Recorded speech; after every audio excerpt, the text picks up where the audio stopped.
운동을 이제 회전 운동까지로 이제 배워볼 건데, 회전 운동에서는 같이 회전하고 있는 이 세 가지 물체들이 떨어진 거리에 따라서 물리량이 다르게 나타난다. 거리도 다르고 속력도 다르다. 자, 그러면 같은 물리량을 가지고 있는 것도 있을 건데, 그게 무엇인가? 바로 세타가 같다라는 거죠. 같은 각도만큼 이동했다. 그래서 회전 운동에서는 거리로 표현하지 말고 세타라는 공통점을 가지고 표현을 하면 뭔가 식이 잘 만들어질 것 같아요. 그리고 오메가도 같다. 각속도죠. 같은 각을 이동했기 때문에 같은 시간 동안 같은 각을 이동했으니 각속도가 같다. 이렇게 말을 할 수 있겠지. 자, 여기서 참고로 S라는 거리는 호의 길이니까 R 세타입니다. R 세타를 하면 각각 떨어진 R 값을 해버리면 결국 거기에 호의 길이들이 나옵니다. R 세타가 되죠. 요걸 미분을 하게 되면 S가 V가 될 거고 R은 고정된 원궤도를 유지하기 때문에 그대로 있고 세타가 시간에 대해서 미분했을 때 오메가가 된다. 이거 공식 다 외우고 있어야 되는 거예요. 이거는 빨간색은. 그래서 S는 R 세타, V는 R 오메가, 그리고 A는 R 알파인데 이때의 A 값도 어제 우리 연습했던 거 있죠? AC 또는 AR이라고 했었던 구심 가속도가 아닙니다. 이거는 접선 방향이잖아요. 지금 그죠? 그래서 접선 방향으로의 여기 보면 접선 방향 계속 접선입니다. 이것도 접선, 이것도 접선, 이것도 접선일 거 아니에요? 접선 방향으로의 가속도가 R 알파다. 이거 나중에 굴림 운동할 때 많이 썼죠. 그죠? 굴림 운동할 때 접선 방향으로의 가속도입니다. 그러다 보니까 이렇게 만약에 굴러가는 물체가 있다고 하면 얘가 좀 있으면 이쪽으로 가겠지요. 그죠? 얘가 가고 있는 이 가속도 값도 여기 AT 값이 되겠네. 자, 이걸 선 가속도라고도 하고 또는 뭐 접선 방향 가속도라고도 할 수도 있겠지요. 요거 알파 값을 각가속도라고 했고, 당연히 각속도를 미분한 것이기 때문에 각가속도는 오메가를 시간으로 미분한 이런 꼴이 되겠다. 자, 참고로 AR 또는 AC라고 적혀 있었던 라디안 방향으로의 가속도, 구심 가속도는 R분의 V 제곱이고, 자, V에 R 오메가를 집어넣어 보면 결국 구심 가속도는 R 오메가 제곱으로도 적을 수 있어요. 선생님은 R 오메가 제곱 이렇게 순서를 입에 착 붙는 형태로 외우고 있거든요. 오메가 제곱 R보다 R 오메가 제곱이 좀 더 편할 것 같아요. 자, 이걸 구심 가속도라고 합니다. 그래서 R자 가속도라고 하면 이 두 가속도를 항상 같이 고려해줘라 라고 얘기를 했었어요. 이거 같은 거 아닙니다. 자, 이 가속도랑 같은 거 아니에요, 당연히. 같다라고 해버리면 어떻게 되겠어요, 당연히. 이거 같다고 해봐. 그럼 마치 알파가 오메가 제곱인 것처럼 착각할 수 있어요. 이거 아니에요. 고심가속도랑 선가속도랑 따로따로입니다. 자, 여기 앞에 보면 외우기도 좀 쉽습니다. R 값을 집어넣으면 회전 운동에서의 변수가 병진 운동에서의 변수로 된다. 회전 운동에서의 변수에 R을 곱하면 병진 운동 변수가 되고 회전 운동 변수가 R을 곱하면 병진 운동 변수가 되고 R에다가 한 번 더 회전운동 변수를 곱했을 때 병진운동 변수가 된다. 그래서 이거 외우는 게 혹시라도 까다롭다면 이렇게라도 좀 R이 전부 다 들어가 있다라는 걸로 알고 있으면 되겠다. 자, 그러면 이 문제 예전에 풀어본 적이 있었거든요. 후딱 풀어봅시다. 시간 잠깐 줄게요.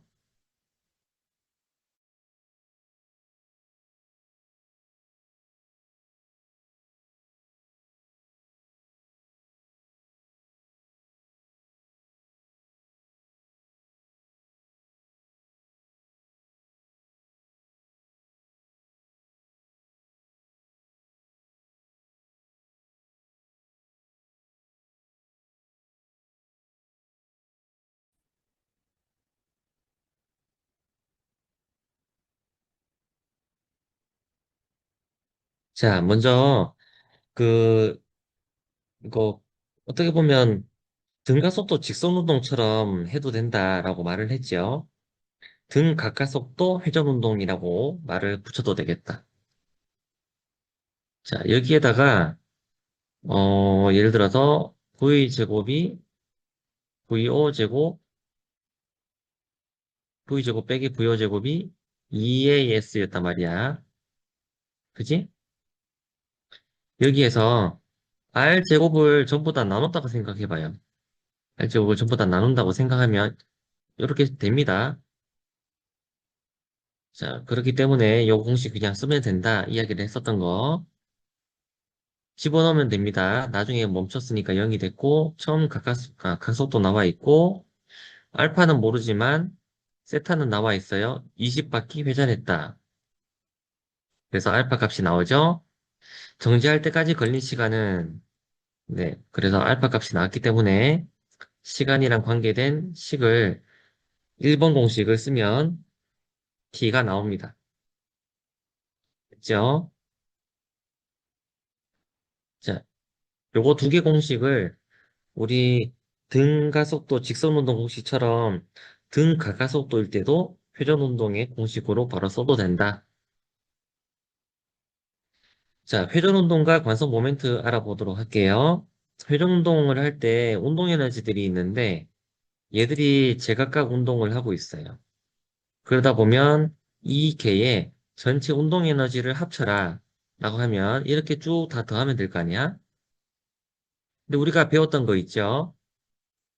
각속도와 속도의 관계가 있어요. 바로 V는 R 오메가였단 말이야. 이렇게 적고 보니까 왜 이런 짓을 하냐? 오메가가 같기 때문이에요. 그래서 회전 운동할 때 다른 양이 있으니 공통적인 양을 적어보자. 그래서 오메가를 적은 거죠. 그래서 1번, 2번, 3번 물체가 전부 다 각속도가 같습니다. 그래서 이렇게 식을 바꿔본 거고 그러다 보니까 2분의 1 뭐 오메가 제곱이라고 나와서 이 부분을 하나의 기호를 가지고 적어보자.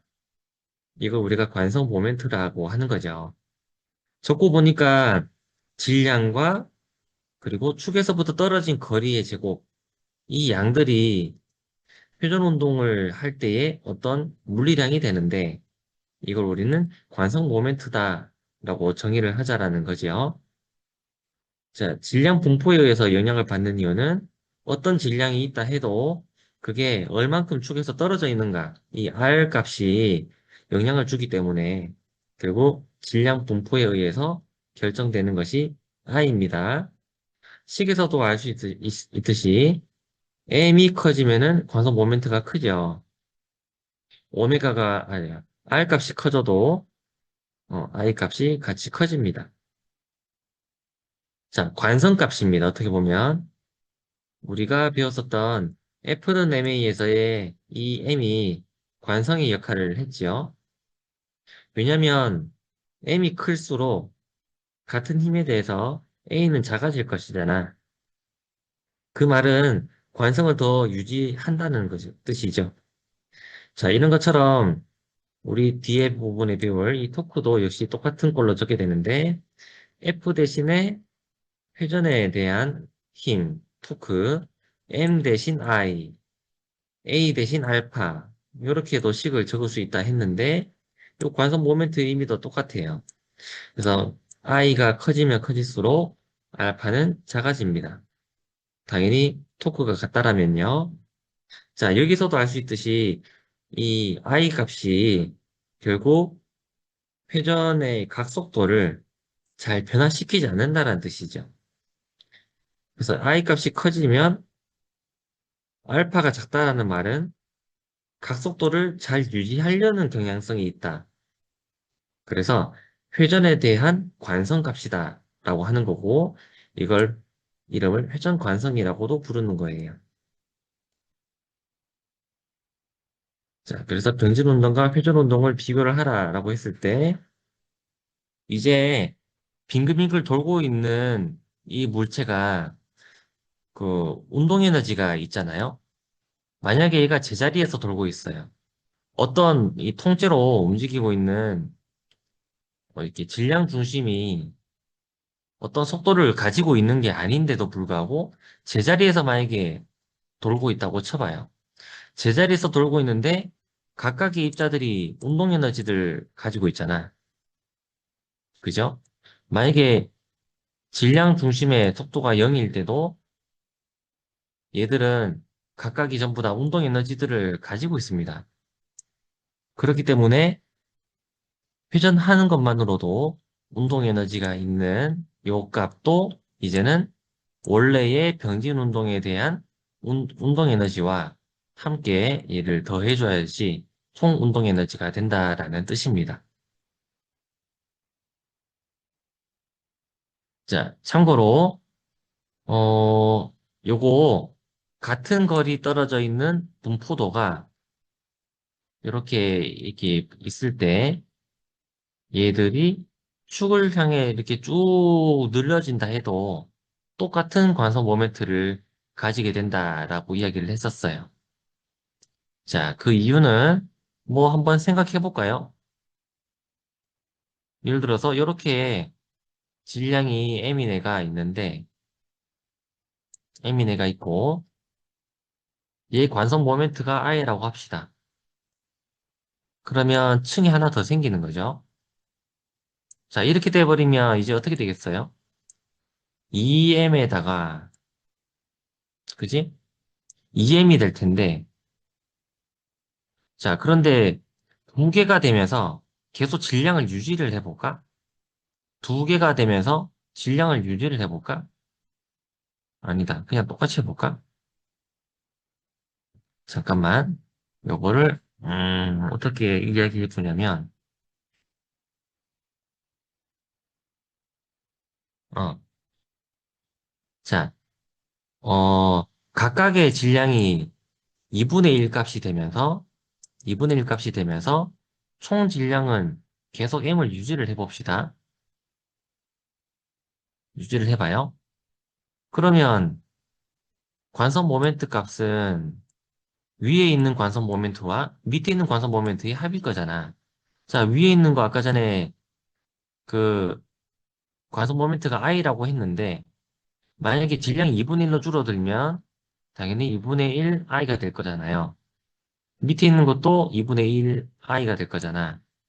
요거 두 개 합쳐봐요. 그러면 원래 관성 모멘트 값이 될 거니까. 그래서 만약에 쭉 늘려서 쭉 늘려가지고 이게 n개가 있다고 해봐요. n개가 있어요. 그런데 전체 질량은 계속 유지를 해봅시다. 전체 질량은. 그러면 하나의 질량이 당연히 n분의 m이 되겠죠. 그죠? 그래서 결국 관성 모멘트도 질량값이, 질량값이 n분의 1이 됐기 때문에 관성 모멘트도 한 개당 n분의 i가 됩니다. 결국 이게 n개가 돼버릴 거니까 모든 관성 모멘트를 다 더하게 되면은 결국 최종 관성 모멘트는 역시 i가 되겠죠. 그래서 이 왼쪽 그림처럼 만약에 질량이 m이다. 이렇게 쭉 늘렸는데도 같은 질량이다. 같은 질량임에도 불구하고 질량의 분포도가 같으면 같은 관성 모멘트를 가집니다. 자, 관성 모멘트를 했으면 이제 돌림힘 알아볼까요? 자, 돌림힘이라는 것은 얼마나 잘 돌릴 수 있느냐. 자, 이때 힘을 줄 때 이 힘에 두 성분이 있을 텐데요. 그 중에 R 벡터와 수직인 성분만 회전에 영향을 줍니다. 이쪽 방향, R 벡터랑 같은 방향이었던 이 F의 성분은 회전에 영향을 주지 않죠. 그렇기 때문에 우리는 F 사인 세타만 영향을 주는 걸로 이야기를 하고 싶은 거고, 그래서 R 벡터가 있고, R 벡터가 있고, F 벡터가 있다면 F 벡터가 있다면 결국 R 벡터의 수직인 F의 성분만 내가 곱하면 될 것이다. 라는 뜻이죠. 자, 그러면 결국 R 크로스 F, 이게 외적을 하게 되면 RF 사인 세타가 되니까 RF 사인 세타가 되죠. 그래서 R 곱하기 F 사인 세타를 하고 싶은데 이게 우리가 알고 있는 외적 값이기 때문에 이제 토크를 외적으로 정의를 한다. 자, 그런데 외적의 결과로 나타나는 그 방향이 있습니다. 만약에 이게 R 벡터고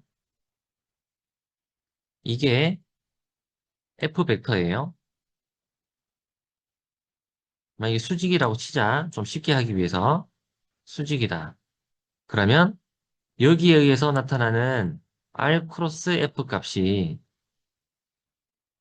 숫자는 숫자대로 곱해주면 되는데 방향이 어떻게 되냐.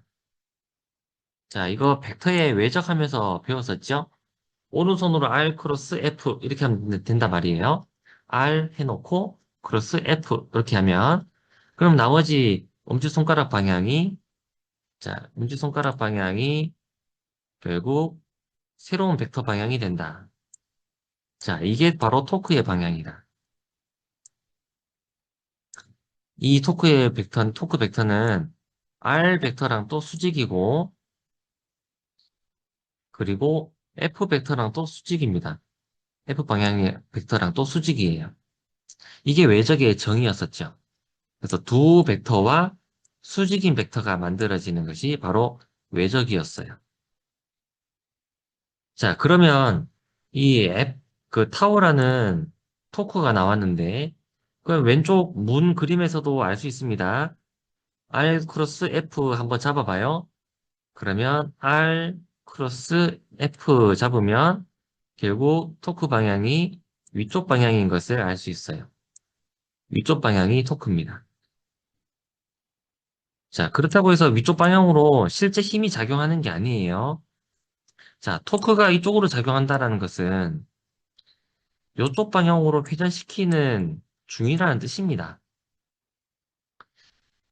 이쪽 방향으로 힘이 작용하는 것과 이쪽 방향으로 힘이 작용하는 것과 토크가 작용하는 것은 다릅니다. 자, 위쪽 방향으로 힘이 작용하는 것은 실제로 위에 뭔가 이렇게 힘이 이렇게 미는 힘이 있다라는 것이고 위쪽 방향 토크가 있다는 것은 위쪽 방향으로 뭔가 돌아간다 이런 게 아니에요. 뭔가 막 돌아가는 힘으로 막 후벼 파는 게 아니에요. 그게 아니라 R 크로스 F로 즉 우리 기준에서는 반시계 방향으로 돌리는 힘이 있다라는 뜻입니다. 이걸 이렇게 왜 하냐? 반대 방향으로도 힘이 작용할 때가 있어서 그래요. 예를 들어 반대 방향으로 다른 힘이 작용한다고 해볼까?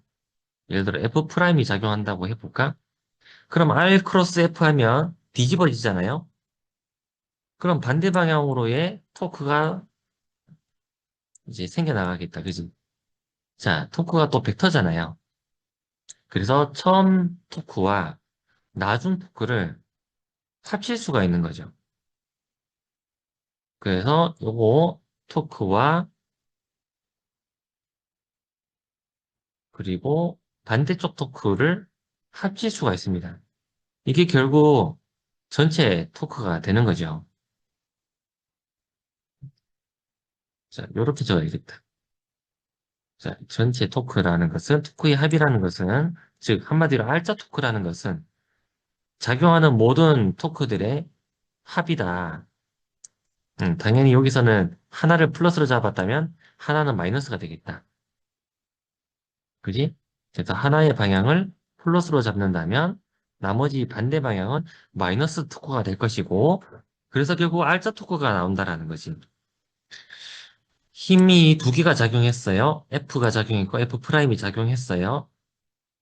그런데 돌림힘이 작용할 때 반대 방향으로 작용했어.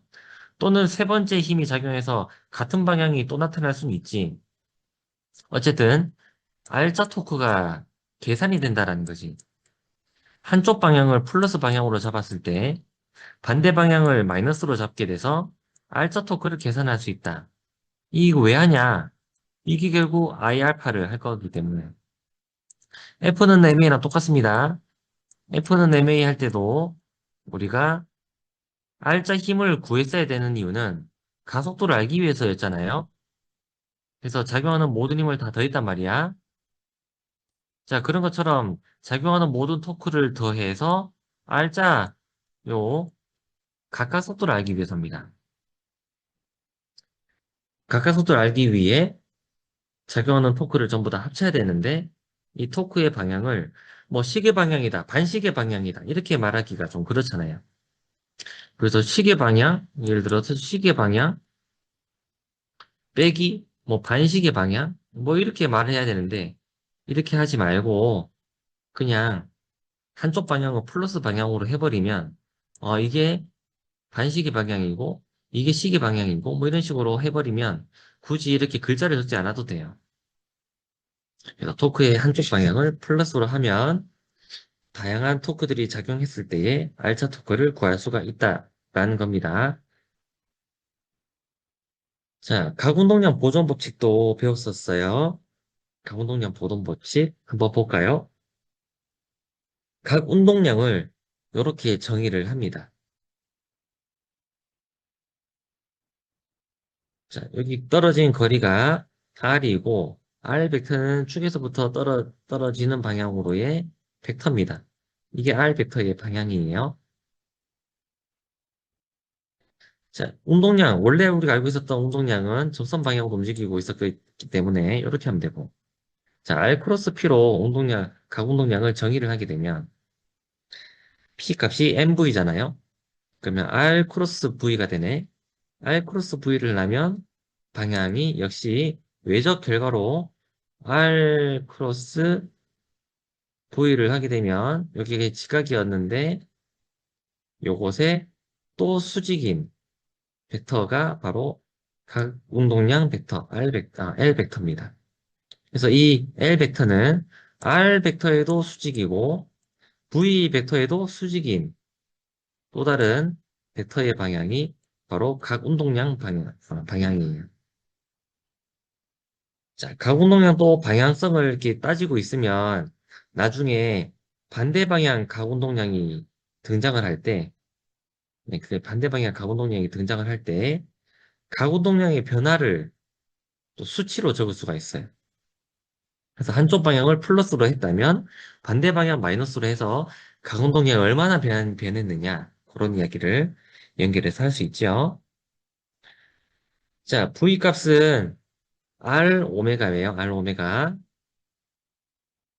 자, 요거 방향은 우리가 방금 이야기했으니까 크기 값을 비교를 해보면 결국 여기 MR 제곱 오메가 값이 각 운동량의 식이 됩니다. 이거 알고 있어야 돼요. 자, 요거 정리를 하다 보니까 L 값이 I 오메가네. 많이 봤던 거랑 비슷하다, 그죠? 원래 우리가 알고 있었던 P는 MV였었잖아요. 아주 닮은 꼴이죠. 병진 운동에서의 V 대신 회전 운동에서는 오메가를 적기로 했고, 병진 운동에서 M이라고 했었던 것을 회전 운동에서는 I로 적기로 했잖아. 병진 운동의 운동량, 회전 운동에서의 운동량인 각 운동량입니다. 서로서로 이 대칭되는 부분이 많이 있습니다. 자, 만약에 이 각 운동량을 미분을 해봅시다. 미분을 하게 되면 결국 R 크로스 P를 미분하라라는 뜻이고 이 DT를 가지고 미분을 하게 되면 곱의 미분이라 앞에 것만 미분 더하기 뒤에 것만 미분 이렇게 하게 되면 결국 R 크로스 P 값이 여기 남죠? 자, 그런데 시간에 대한 미분한 뒤에 크로스를 하는 거니까 이게 V잖아. 이게 V고 이렇게 V 크로스 P가 되는데 V랑 P는 방향이 같습니다. V가 이쪽 방향이잖아요. 그죠? 왜냐면 P가 MV니까요. MV였으니까 결국 같은 방향입니다. 그래서 수직 방향이 없습니다. 그래서 얘는 0이 되는 거죠. 남는 건 요것밖에 없네요. R 크로스 F. R 크로스 F는 우리가 이미 전 페이지에서 이야기를 했어요. 이렇게 되겠다, 그지? 자, 결국에는요, 결론을 말한다면, 토크라는 것은, 토크라는 것은 각 운동량 변화량이다. 이거 우리 했었던 거랑 아주 닮았습니다. 자, 뭐가 닮았냐? 뭐 볼까요? F는, F는 MA였잖아. MA. 자, A가 뭐였냐? A가 뭐였냐? DT분의 DV야. 그지? 자, 이 말은 DT분의 DP이기도 하죠. 그죠? 자, 이거랑 또 아주 닮았습니다. 토크가 DT분의 DL, F가 DT분의 DP. 이것도 닮았다, 그지? 자, 그래서 혹시라도 공식이 생각 안 나면 병진운동 변수와 회전운동 변수가 대응되는 애들을 원래 우리가 알고 있었던 병진운동 공식에다가 집어넣으면 돼요. 그러면 똑같은 식들이 만들어집니다. 자, P는 MV, L은 I 오메가. 관성값이죠. 관성 모멘트죠. 속도죠. 가속도죠. 운동량이죠. 가운동량이죠. 이런 식으로 계속 대응이 되는 것을 알 수가 있어요. 자, 또는 이것도 똑같아요. 외력이 0일 때 운동량 보존된다. 요거 우리 두 가지 방법으로 증명을 했었어요. 하나는 작용반작용으로 설명을 했었고, 하나는 질량 중심식을 가지고도 증명을 했었어요. 자, 똑같은 것처럼 F가 0일 때처럼 토크가 0일 때 운동량이 보존된다처럼 가운동량이 보존된다. 예, 위에서도 식에서 알 수가 있습니다. 토크가 0이라면, 외부 R자 토크가 0이라면, 결국 L은 일정하겠죠. 일정한 값이니까 결국 변화가 0일 거 아니야. 그죠? 요걸 가군동량 보존 법칙이라고 합니다. 외부 토크가 0일 때 각 운동량은 보존된다. 자, 이것도 똑같은 이야기로 이제 설명할 수가 있죠. 이 사람이 팔을 모으는 것 자체가 외부 토크가 가해지는 상황이 아닙니다. 즉, 알자, 알자 토크가, 알자 돌림 힘이 0일 때 결국 각 운동량은 보존돼야 되잖아. 각 운동량은 보존된다고. 그러면 각 운동량의 공식을 적어보는 거지. I 오메가잖아. I 오메가. 그지? 그러니까 이게 일정하게 유지된다. 이 사람이 팔을 접어버리면 I가 작아지니까 오메가는 커진다. 그래서 좀 더 빠른 각속도로 회전을 하게 되는 거죠. 자, 요것도 같이 했었던 것 같은데, 쌤이 요거를 그 설명을 좀 누가 좀 찾아서 해봐라 했는데 아무도 안 찾아왔어요. 아무도 안 찾아왔어요. 이야기 해줄게요. 자, 이 사람이 지금 빙글빙글 돌고 있는 바퀴를 쥐고 있어요. 자, 지금 오메가 방향이 윗방향이라고 했지. 오메가 방향이 윗방향이다. 이 무슨 말이야? 오메가가 윗방향이다라는 뜻은 이게 오메가의 방향이라고 한다는 것은 이렇게 돌고 있다는 거예요. 이게 오메가 방향이야. 이게 오메가 방향이야. 요렇게 돌고 있다는 뜻이에요. 이렇게 돌고 있다는 뜻이에요. 알았지요? 그래서 바퀴가 이쪽으로 회전하고 있을 때 우리는 오메가의 방향을 위쪽 방향으로 잡는 거죠. 자, 그런데 외력이 지금 없습니다. 이 상황에서도. 여기서도 외부 알자 토크는 없습니다.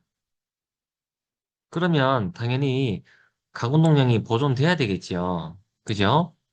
그러면 여기 A에서 잡고 있는 각 운동량이 얼마냐? 가운동량이 공식이 뭐야? I 오메가잖아. 그러니까 위쪽 방향으로 지금 L1이 있는 거지. 그지? 자, 이 사람이 저기 빙글빙글 움직이는 의자에 앉아서 바퀴를 거꾸로, 거꾸로 잡았어요. 그럼 이제 요쪽 방향으로의, 요쪽 방향으로의 그 뭐냐, 저기, 요쪽 방향으로의 그, 저기, 가운동량이 만들어졌잖아. 자, 똑같이 돌고 있다고 이렇게 말했지만, 자, 이 밑에 거 무시하고 쌤이 그리는 걸 봐요. L2라고 하자. 요걸 L2라고 하자. 근데 반대 방향이에요, 지금. 그죠? 자, 여기에서 초기 가운동량이 얼마냐? L1입니다. 그죠? L1이 얼마가 돼야 되냐? 나중에도 L1이 돼야 돼요. 자, 알짜 토크가 0이기 때문에 여기서도 총 가공동량은 L1이 돼야 됩니다. 자, 위쪽을 플러스로 잡아볼게요. 아래쪽이 마이너스예요. 아래쪽이 마이너스예요. 그런데 요만큼이 지금 가공동량이잖아. 그치? 그러면 이게 보존이 되려면 위쪽 방향으로 또 다른, 또 다른 가공동량이 있어야 돼요. 자, 무슨 말이냐면은 바퀴만 생각하면은 지금 아래쪽으로 돌고 있기 때문에 L2잖아요. 그죠? 그래서 플러스만큼의 또 다른 가공 용량이 필요합니다. 플러스만큼의 또 다른 가공 용량이 필요해요. 그래야 원래의 운동량과 같아지는 거예요. 바퀴가 가지고 있는 운동량이 가운동량이 반대 방향이 되면서 마이너스가 돼버렸기 때문에 똑같이 유지가 되려면 또 다른 L'이 더 추가가 돼야 되는데 그게 뭐냐? 바로 사람이 회전하는 사람이 회전하는 가공동량이 추가가 된다라는 뜻이에요. 그래서 사람은 어, 저렇게 쌤이 그렸던 요 방향으로 아마 회전을 하게 될 겁니다. 이렇게 회전을 하게 될 거예요. 자, 가운동량 보존 법칙으로 토크가 0일 때 가운동량은 보존돼야 되니까 이런 일이 일어나는 겁니다. 자, 쌤이 이것도 보여줬고 또 축바퀴도 보여줬었어요.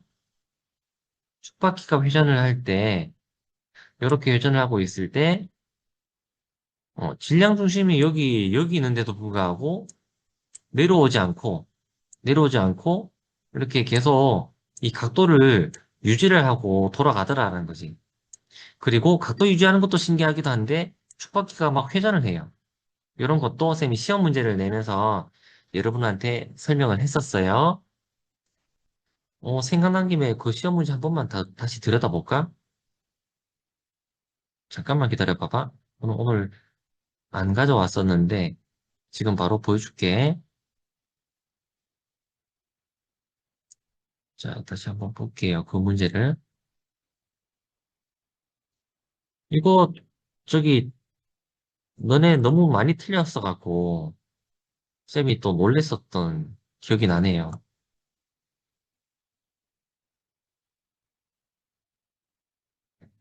자, 그림 한번 다시 띄워줘 볼게요. 그 문제를. 여러분 쌤이 보여주는 이 시험 문제들은 여러분만 보세요. 딴 데 막 공유하고 하면 안 됩니다.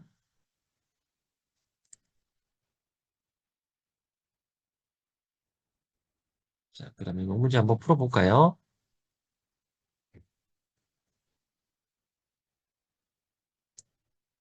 잠깐만. 밑에 문제 하나 더 있었어.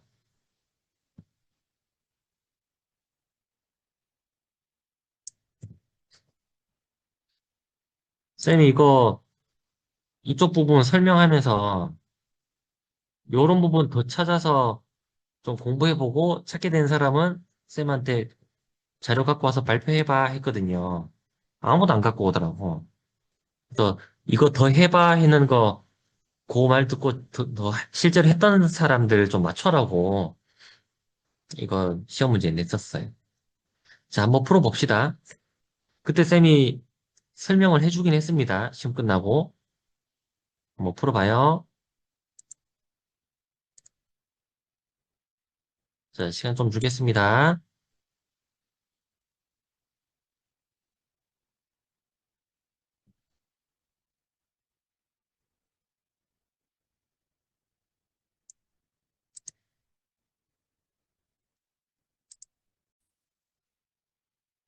자, 같이 봅시다.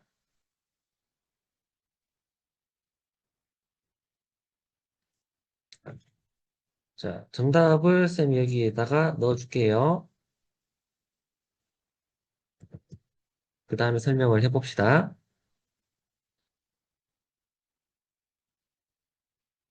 자, 토크는 가공동량 변화량이다. 이야기했었죠? 그죠? 그러면 작용하는 힘을 그려보는 거죠. 질량이 M이니까 mg가 이렇게 작용하지. 그지? 그러면 R 크로스 F를 해봐. R 크로스 F를 하면 토크 방향이 이렇게 나오잖아. 수직입니다. 그죠? R에도 수직이고, R에도 수직이고, MG에도 수직인 토크 방향이 나옵니다. R 크로스 F를 해봐요. 그러면 토크가 작용했으니까 가운동량이 변한다. 가운동량 변하는 게 토크 방향일 거 아니에요. 그죠? 그러니까 토크가 작용했으니까 요만큼의 가운동량이 변하는 거예요. 초기에 가운동량이 이쪽 방향이었으니까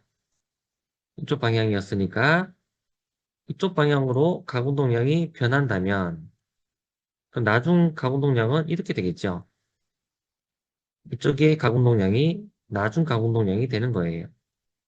자, 이렇게 가운동량이 만들어졌다라는 말은 이렇게 빙글빙글 회전하고 있는 축바퀴의 모습을 생각해 보면 되는 거고, 그러면 이 그림에서 나중 축바퀴 모습은 어떤 식으로 되냐?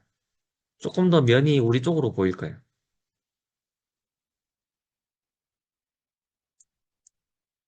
이렇게 돼 있겠지. 이렇게 해서 빙글빙글 돌고 있는 축바퀴의 모습이 될 거예요. 자, 그래서 결국 나 쪽으로 회전하는 겁니다. 나 쪽으로 회전하는 거예요. 만약에 축바퀴의 방향이 반대 방향이었다면, 그러면 처음에 이쪽 방향으로의 가공동량을 만들어주면 되는 거고, 게다가 나중에 토크 방향대로 가공동량 변화가 이렇게 일어났다면, 가공동량 변화량이 이렇게 일어났다면, 나중 가공동량은 이쪽 방향이 되겠지. 그러면 어떻게 될 것이냐? 자, 만약에 반대 방향으로 돌고 있었다? 그러면 이렇게 회전하게 된다. 그러면 우리가 보고 있는 여기 앞면이 뒤쪽으로 넘어갈 거예요. 뒤쪽으로 넘어가야 결국, 어, LF 방향으로 회전하고 있는 꼴이 될 거기 때문에 지금 이쪽 방향으로 회전하고 있잖아.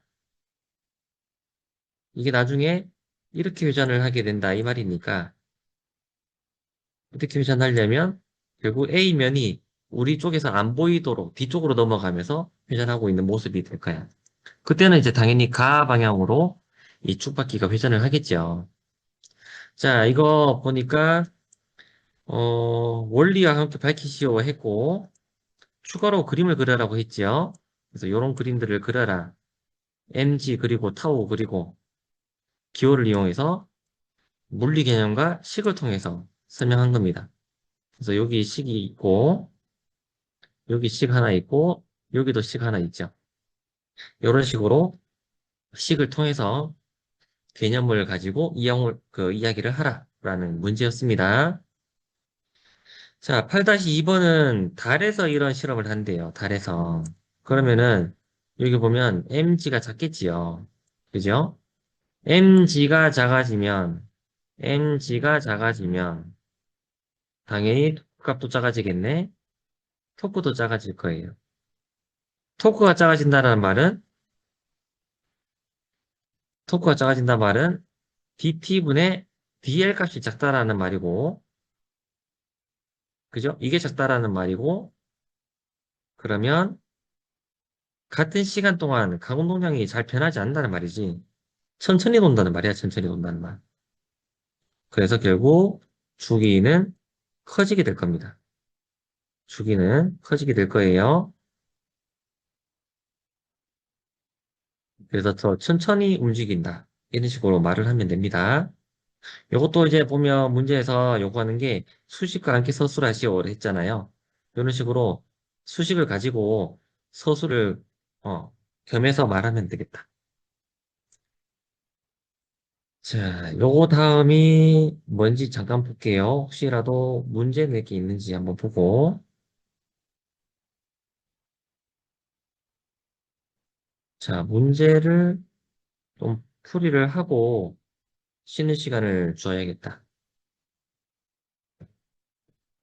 자, 개념을 복수 좀 더 해야 되긴 한데, 문제를 먼저 좀 보여줄게요. 자, 애니메이션 잘못 들어가 있네요, 이거. 자, 이 문제를 한번 풀어봅니다. 참고로 이 문제는 여러분한테 쌤이 고급물리 책 이야기했던 거 있죠? 그 고급물리 책에 있는 내용인데, 이게 몇 번 문제였냐? 이게 7장의 22번입니다. 7장 22번 문제예요. 자, 쉬는 시간 가지면서 문제를 풀어봅시다. 그러면 몇 시까지 하냐면은,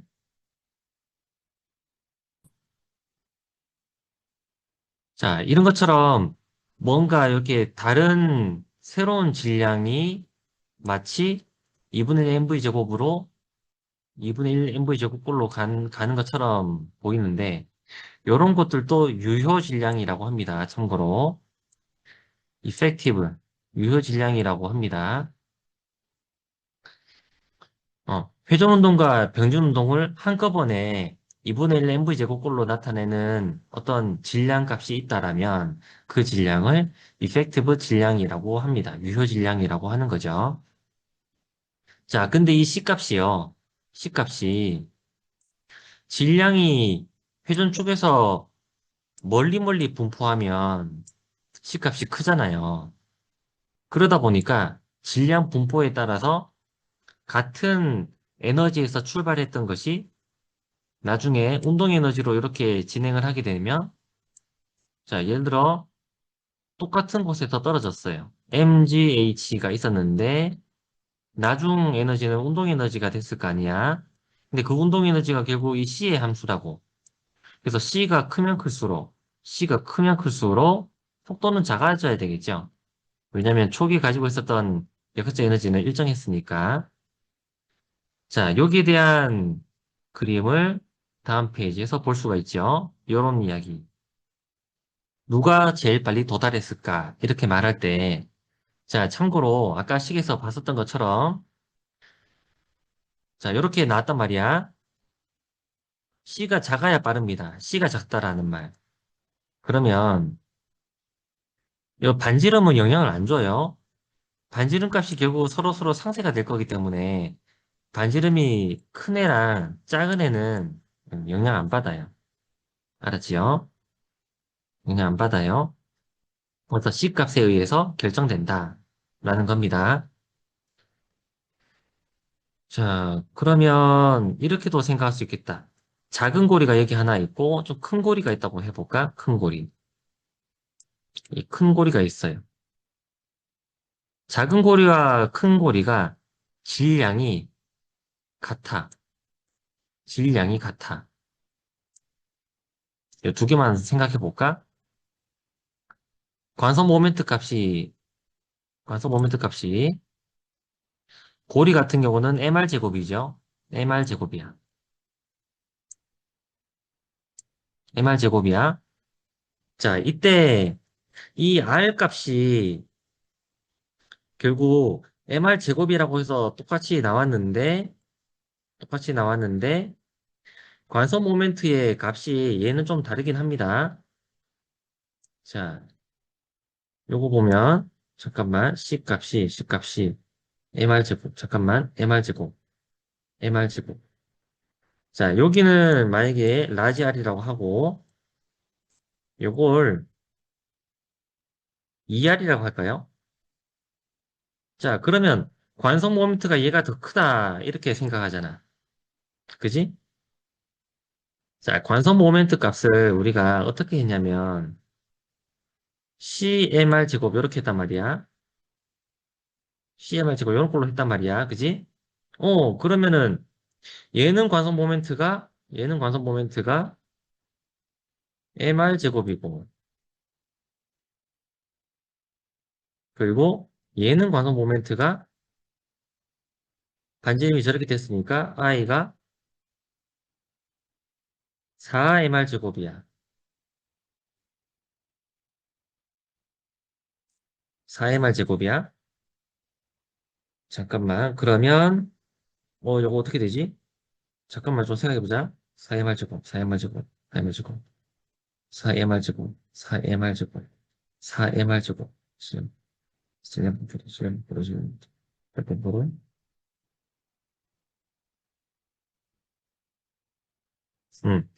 자, 이런 경우에는 여기 앞에 있는 값이 C값이라서 이렇게 C에 영향을 주네요. 이런 경우는 그죠?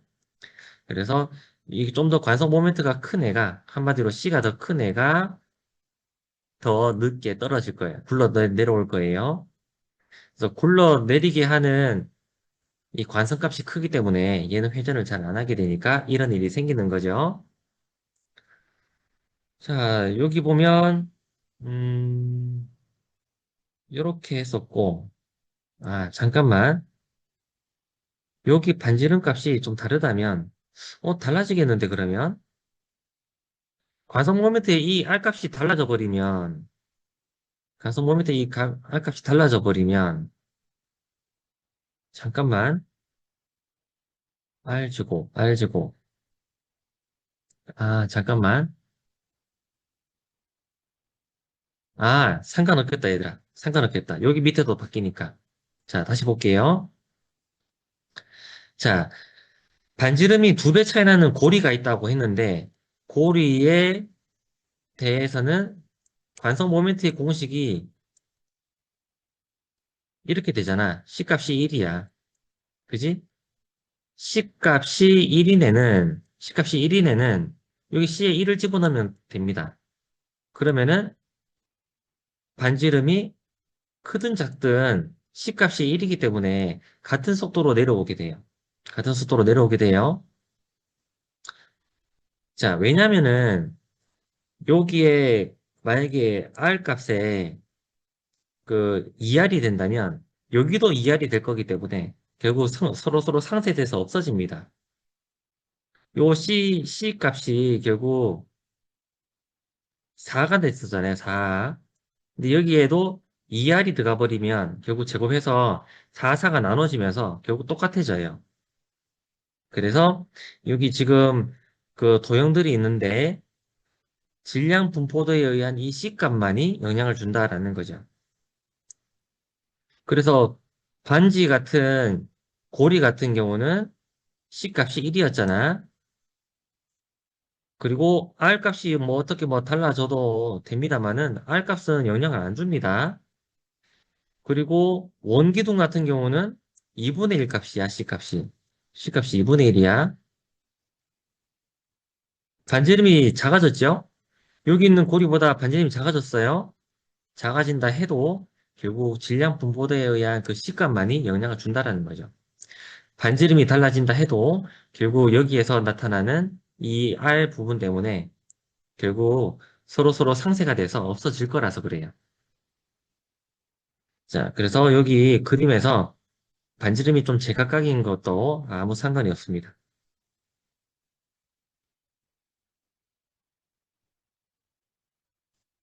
자, 돌림힘을 응용해서 기구를 제작을 해봤는데 처음 제작한 기구는 지뢰입니다. 지렛대를 이용을 하면 힘의 이득을 볼 수가 있죠. 힘이 만약에 F로 오른쪽을 누르게 되면 여기 좀 더 무거운 애를 들어 올릴 수 있다. 이거 설명을 할 때 만약에 버티고 있는 상황을 생각해 볼까요? 그러면 돌림힘이 평형을 이루니까 R 크로스 F, R 크로스 F라면 똑같다라는 말이니까 결국 이 F는 A보다 B가 더 크잖아요. A보다 B가 더 크기 때문에 결국 F는 W보다 원래의 무게보다 더 작습니다. 그래서 약한 힘이 있어도 된다라는 뜻이죠. 자, 이걸 만약에 일정한 속도로 들어 올린다고 해볼까요? 자, 일정한 속도로 움직일 거예요. 일정한 속도로 올라간단 말이지. 자, 얘는 좀 다른 속도가 되겠지. 그러면 운동 에너지는 변화가 없어요. 위치 에너지만 변하겠다, 그지? 그러면 만약에 여기 있었던 물체를 여기까지 들어 올리는데 계속 일정한 속도를 유지를 할 거야. H만큼 올라간 거예요. H만큼 올라간 거예요. 그럼 여기에서는 원래 여기 있었던 애가 이만큼 내려와야 되는 거야. 다른 높이를 내려와야지. 근데 이게 삼각형을 그려보면 알 수 있듯이 다문꼴이 나타나기 때문에 결국 A 대 B 비율로 스몰 h 대 라지 h의 비율이 나타나기 때문에 결국 워크는 같습니다. 자, 여기 W는 weight이에요. weight, 무게입니다. 자, W는 mg를 h로 바로 들어 올리는 것이나 아니면 F로 라지 h를 들어 올리는 것이나 같다라는 것이. 왜냐면 F는 B분의 A mg인데 라지 h가 좀 더 긴 구간을 이동시켜야 되는 A분의 B H이기 때문에 결국 서로서로 약분하면 숑숑숑숑 날아가면 원래의 MGH랑 똑같이 나옵니다. 그래서 바로 들어 올리는 경우죠.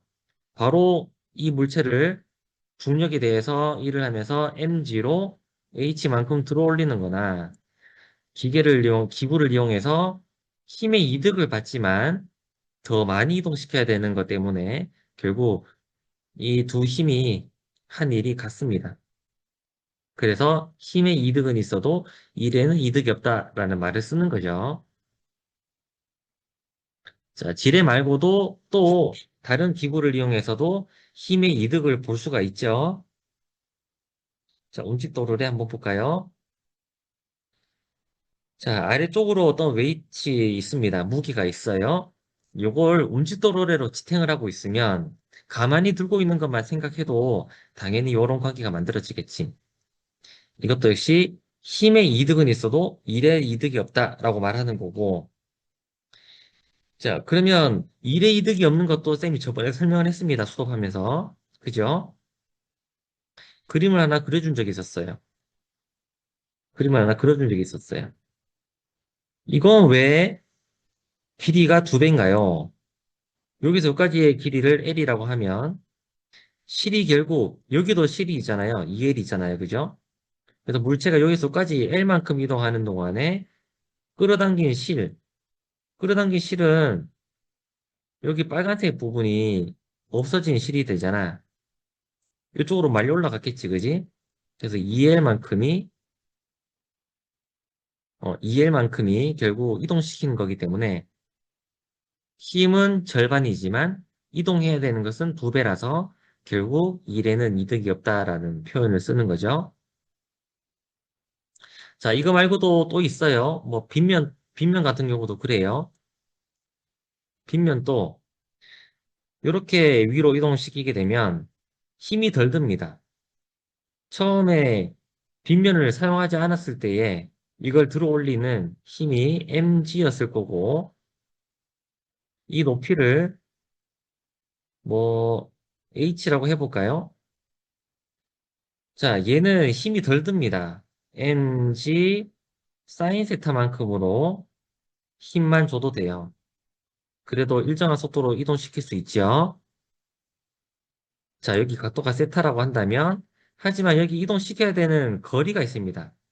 거리가 바로 사인 세타분의 h이기 때문에 결국 곱을 하게 되면 mgh 해서 일을 해주는 거나 아니면 mg 사인 세타로 사인 세타분의 h를 이동시키는 거나 결국 사인 없어지면서 같은 결과가 만들어지는 거죠. 힘이 이득이 있는 경우에 전부 다 일이 똑같다라는 것을 알 수가 있어요.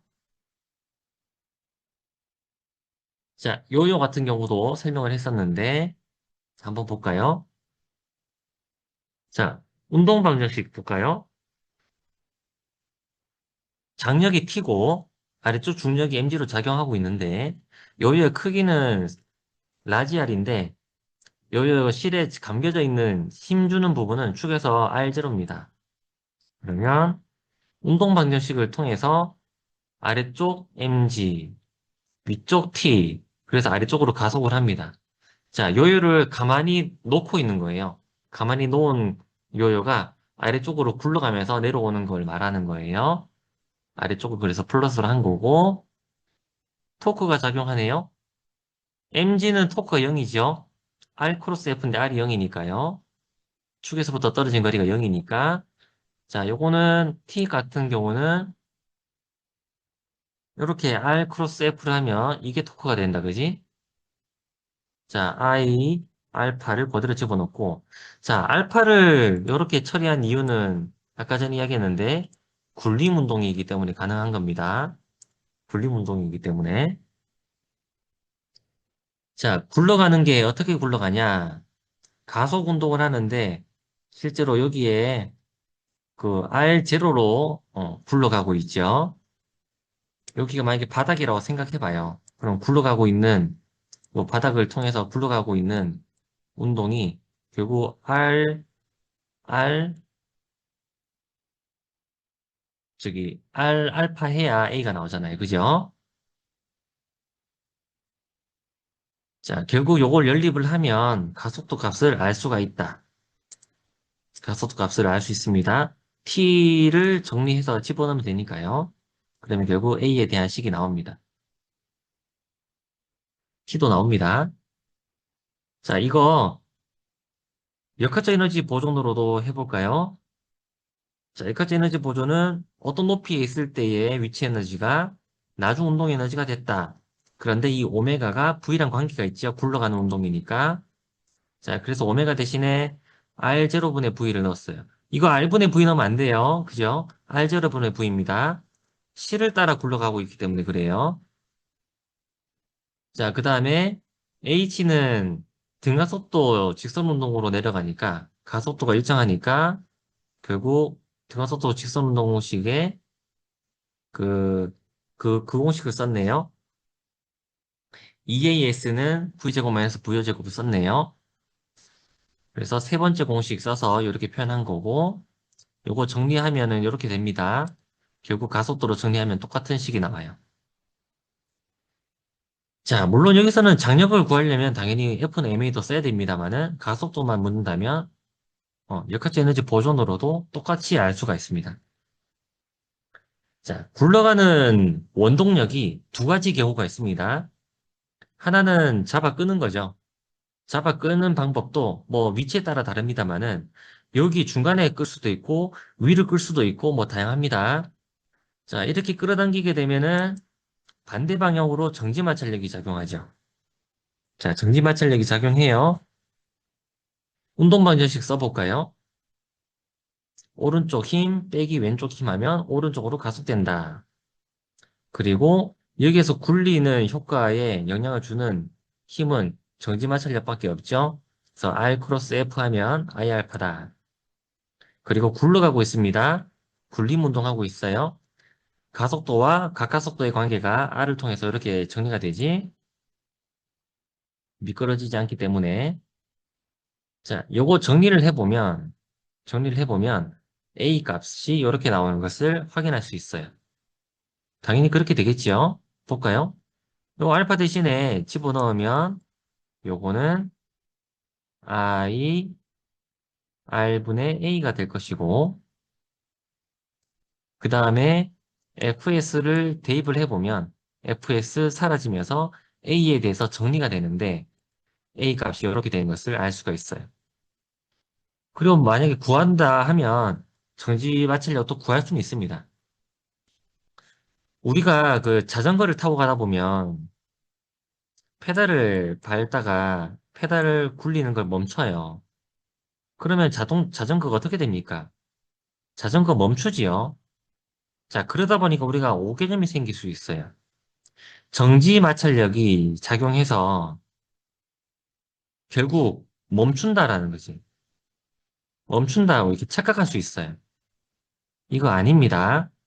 이거는 다른 마찰에 의한 거지 정지 마찰력 때문에 일어나는 일이 아니에요. 왜 그런지 한번 봐요. 아, 잠깐만. 잠깐만. 그게 아니라, 그게 아니라, 정지 마찰력만 작용하면은 원래 이게 멈추는 게 맞는데, 점점 가속도가 이제 느려지는 거는 맞는데, 이 문제는 여기서 잘못 오해할 수 있어요. 봐요. 힘이 만약에 0이라면, 힘이 0이라면, 가속도가 마이너스네? 이렇게 생각할 수 있단 말이야. 그지? 근데 이거 자체가 잘못된 이야기예요, 지금. 왜냐면, 힘이 0이면, 힘이 0이면, 정지 마찰력이 어떻게 됩니까? 정지 마찰력이 0이잖아요. 그죠? 그래서 정지 마찰력만 작용한다면은 이렇게 되겠지만, 그럴 일이 없는 거예요. 힘이 0이면, 정지 마찰력도 0이기 때문에, 결국 A가 어떻게 됩니까? A도 0이 되는 거죠. 힘이 0이면, 가속도가 0이잖아요. 그죠? 힘이 없으면 가속도가 0입니다. 맞아. 우리가 많이 착각하는 부분이 바로 어느 부분이냐? 요 부분. 그러면 힘이 0이면 가속도는 마이너스겠다. 이렇게 잘못 착각하는 겁니다. 당연히 가능하다면 그렇게 될 수는 있죠. 만약에 이게 가능만 하다면, 자, fs 이렇게 만약 가능만 하다면, 가능하다면 당연히 잠깐 이렇게 가능하다면 당연히 가속도는 마이너스 값을 가지겠지만 그럴 일이 없는 거죠. f가 0이면 정지 마찰력도 0이니까 그러면 결국 물체는 어떻게 되겠어요? 일정한 속도로 움직여야 되겠죠. 그냥 계속 굴러가야 됩니다, 원래는. 그런데 뭐 바람 받고 그리고 돌아가고 있는 이 체인과 그리고 나사들의 어떤 마찰이 작용하니까 다른 마찰이 작용하니까 그냥 나중에는 멈추게 되는 거죠. 만약 그런 마찰이 없는 상태로 굴러가고 있는 물체가 있다고 하면 그냥 계속 영원히 굴러가야 됩니다. 자, 힘이 0이면 A도 0이고 정지 마찰력도 0이다. 힘이 증가하면 그제서야 정지 마찰력이 작용하는 거죠. 힘 주는 만큼 똑같지 않습니다. 이 경우는 그죠?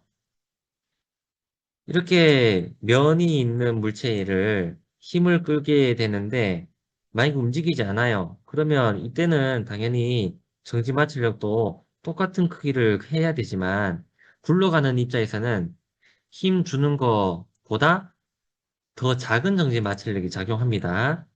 왜냐하면 분모가 1보다 크잖아요. 1보다 크기 때문에 원래 준 것보다는 조금 더 작은 정지 마찰력이 작용하는 것이고, 그러다 보니까 결국 A 값은 플러스 값이 될 겁니다.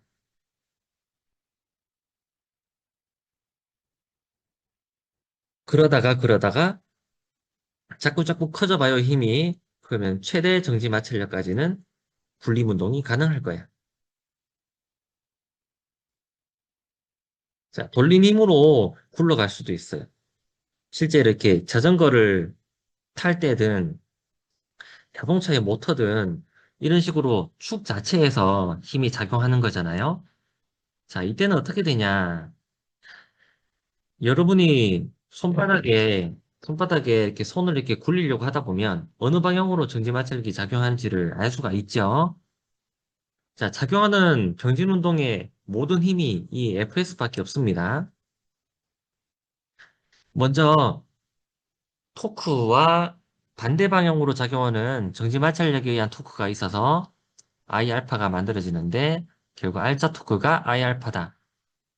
그리고 병진운동은 정지마찰력밖에 없으니까 이게 MA다. 이렇게 놓고 연립을 하게 되는데 굴림운동에서는 여기 꼭 필요합니다. 그러니까 굴러간다 또는 미끄러지지 않는다라고 하면 요 A는 I알파를 적어놓고 시작을 하세요. 문제에 따라서 V는 R 오메가를 적어야 될 수도 있습니다만은. 자, 요걸 통해서 연립을 하면 결국 가속도를 알 수가 있어요. 아까랑 좀 다르죠? 자, 토크가 작용하면 FS는 앞쪽으로 작용하는데 토크가 커지면 토크가 커지면 자, 마찰력도 커집니다. 토크가 커지면 마찰력도 커져요. 당연하죠. 여기서 그림에서 알 수 있어요. 자, 또는 이렇게도 알 수 있습니다. A 값을 대입을 해보세요. 대입을 해보면 FS에 대한 식이 나올 거 아니에요. 그러니까 여기에다가 M을 곱하면 이게 FS가 되잖아. 그지? 그러니까 당연히 토크가 커지면 FS도 커집니다. 그러다가 최대 정지 마찰력보다 커지면 미끄러져 버리는 거지. 그래서 자동차 출발할 때 가속 페달 확 밟아버리면은 헛돌다가 쿵 가잖아요. 그죠? 자, 그때 헛도는 이유도 토크가 너무 커버리면은 최대 정지 마찰력보다 커져 버리니까 미끄러지게 되는 거죠. 자, 이 문제 아까 쌤이 풀어봐라 했던 거 아까 풀었을 것 같아요. 한번 봅시다. 미끄럼 없이 굴러간다. 자, 이때 어떻게 하라고 했지? 요거 적으라 했단 말이야. A는 R 알파다. 힘이 작용하고 있는 상황이라 운동 방정식을 적을 것 같으니 가속도에 대해서 적어보는 거예요. V는 R 오메가를 적은 게 아니라 A는 R 알파를 적은 이유입니다. 힘이 작용했으니까. 자, 그 다음에 병진 운동에 대해서 알아볼까요?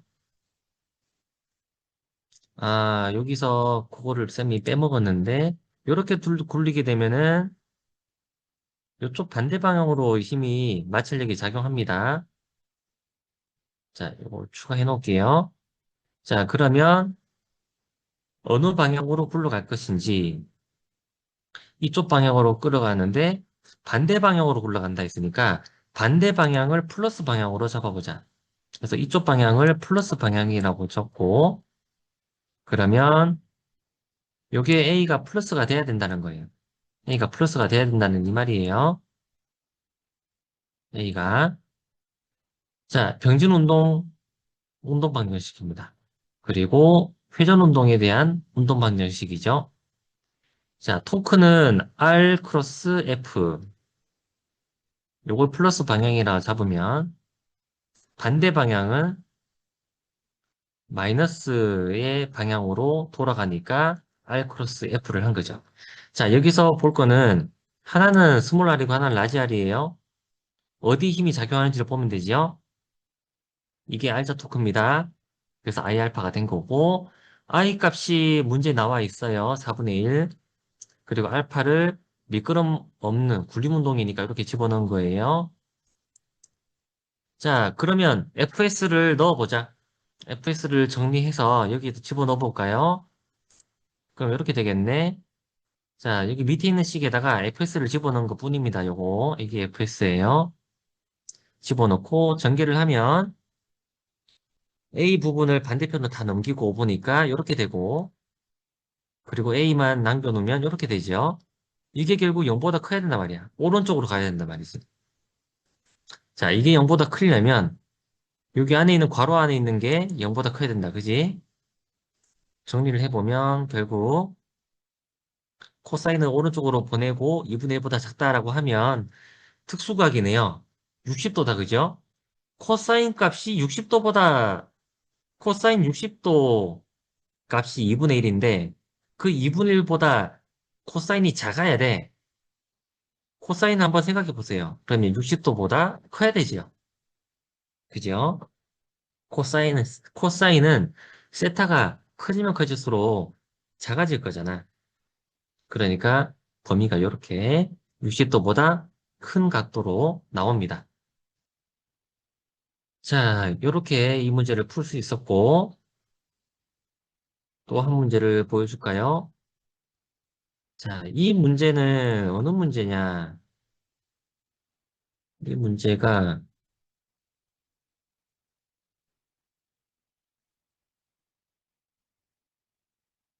자, 이 문제 번호가, 이게 어디 있는 문제냐면은, 고급물리 7장의 17번 문제입니다. 7장의 17번 문제예요. 혹시 뭐 책이 있으면 그거 보면서 해도 돼요. 7장의 17번 문제. 시간이 또 벌써 이래 됐네? 자, 쉬는 시간 가지면서 풀어봅니다, 여러분. 그러면 12시까지 풀어보세요, 여러분. 12시까지.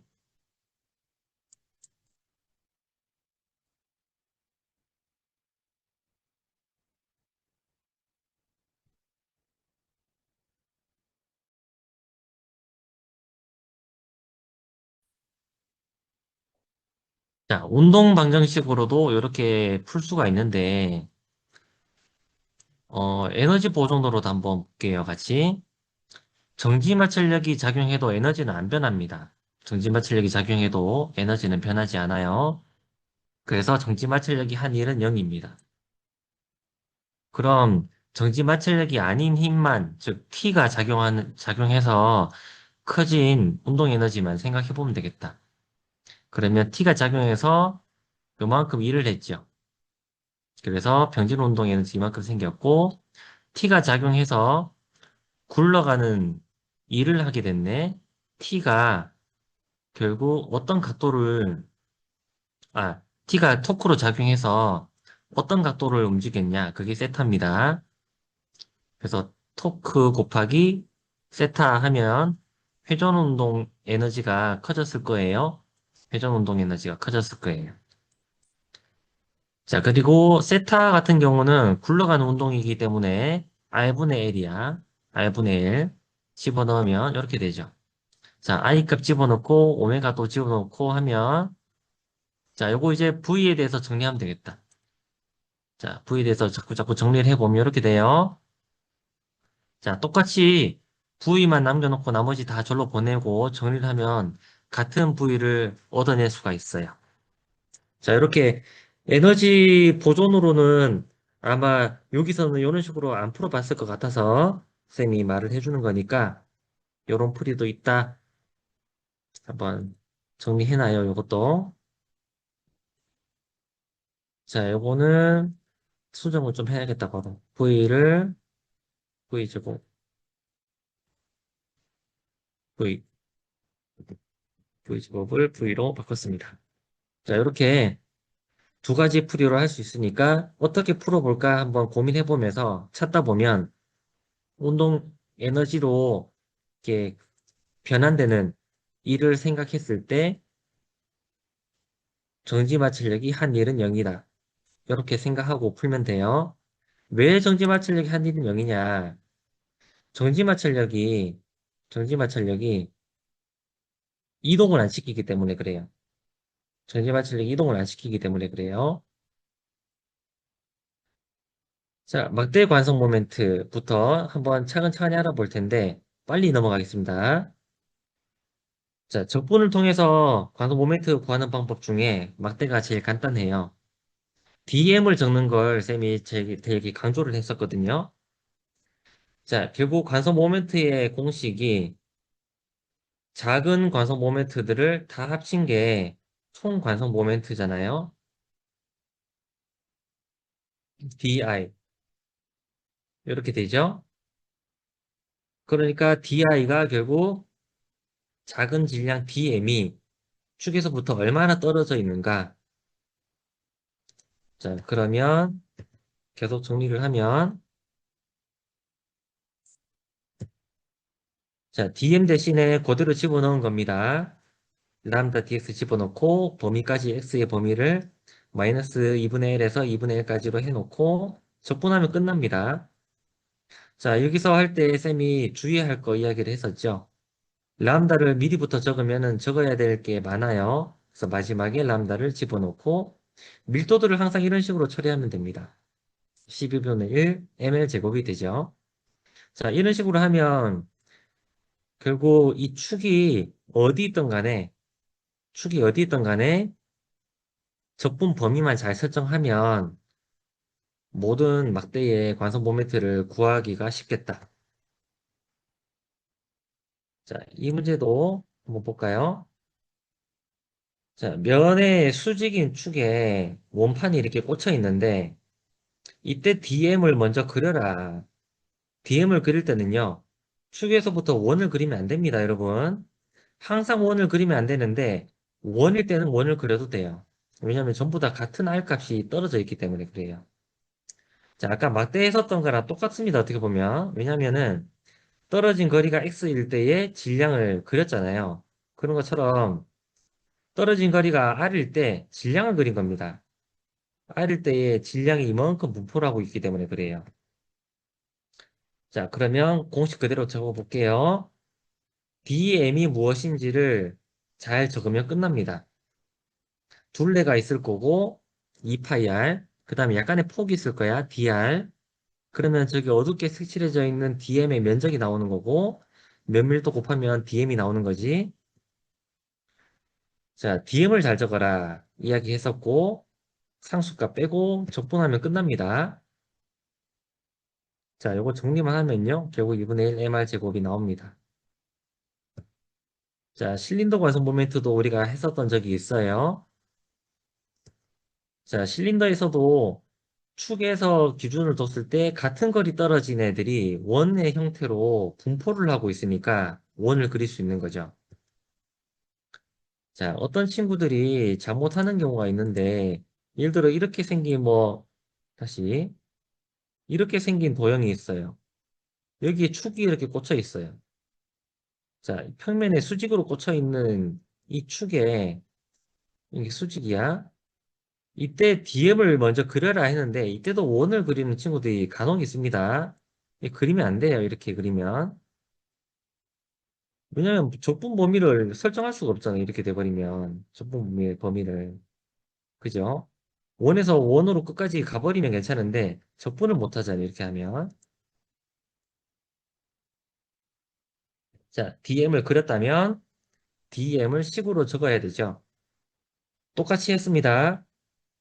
2파이 R, DR 했는데 이 면이 휴지 심지처럼 기술이 꽂혀 있으니까 결국 L을 곱해야 되겠죠.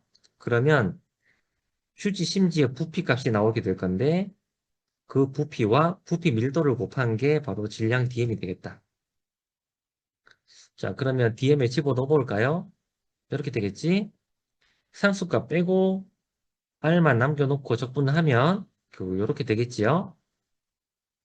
자, 요 로우 값을 집어넣으면 로우 값을 집어넣으면 결국 4승 빼기 4승이 결국 제곱 더하기 제곱꼴로 나타나게 됩니다.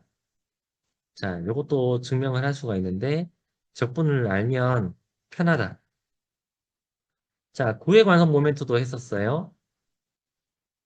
자, 요거는 축에서부터 떨어져 있는 어떤 원판들의 모임으로 전체 축을 통해서 쭉 한번 해보면 되니까 요것도 이렇게 만약에 그림을 그렸다면 자, DM이 저 어두운 원판의 질량을 말하는 거잖아요. 그러니까 반지름이 루트 R제곱 마이너스 G제곱인 반지름이 결국 높이가 DG인 얇은 팬케이크라고 생각하면 됩니다. 그런 부피를 구한 뒤에 부피 밀도를 곱하면 DM이 되겠죠. 자, 결국 DI라는 것은 아까 전에 원판의 관성 모멘트를 구했단 말이에요. 얘들아, 잠깐만.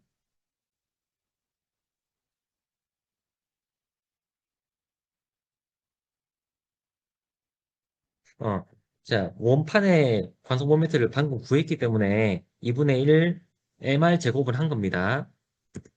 그러면 I로 적분을 하게 되면 이렇게 될 거고 DM을 집어넣어 봅시다.